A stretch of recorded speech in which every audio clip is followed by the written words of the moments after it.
Hello শিক্ষার্থীরা, এইমাত্র পাওয়া খবর থেকে 2025 সালে যারা বৃত্তি পরীক্ষার জন্য আবেদন করেছে তারা 2026 সালে এসে সেই পরীক্ষাটা দিতে পারবে। তো এই ভিডিওর মধ্যে আলোচনা করা হবে যে এই নিয়মটি শিক্ষামন্ত্রী কিভাবে করলো। তো ভিডিওটা অবশ্যই শুরু থেকে শেষ তো এই ভিডিওর মধ্যে আলোচনা করা হবে। তো বিষয়টা হচ্ছে, এখনো যারা আমার এই চ্যানেলটি সাবস্ক্রাইব করনি দ্রুত সাবস্ক্রাইব করা, পাশে থাকা নোটিফিকেশন বাটন অল করে দিবা যাতে নতুন নতুন ভিডিও সর্বপ্রথম তোমাদের কাছে আগে পৌঁছায়।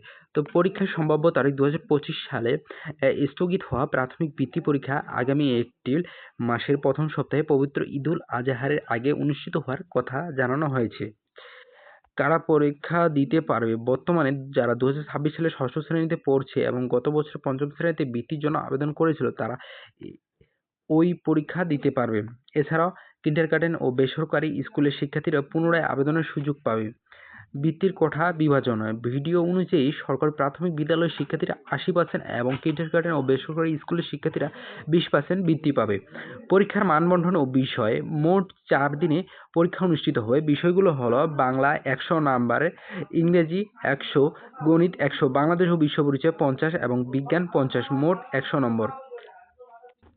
সিলেবাস: শিক্ষার্থীদের পঞ্চম শ্রেণীর সম্পূর্ণ বই বাংলা, ইংরেজি, গণিত, বিজ্ঞান ও বাংলাদেশ ও বিশ্ব পরিচয় পড়তে হবে।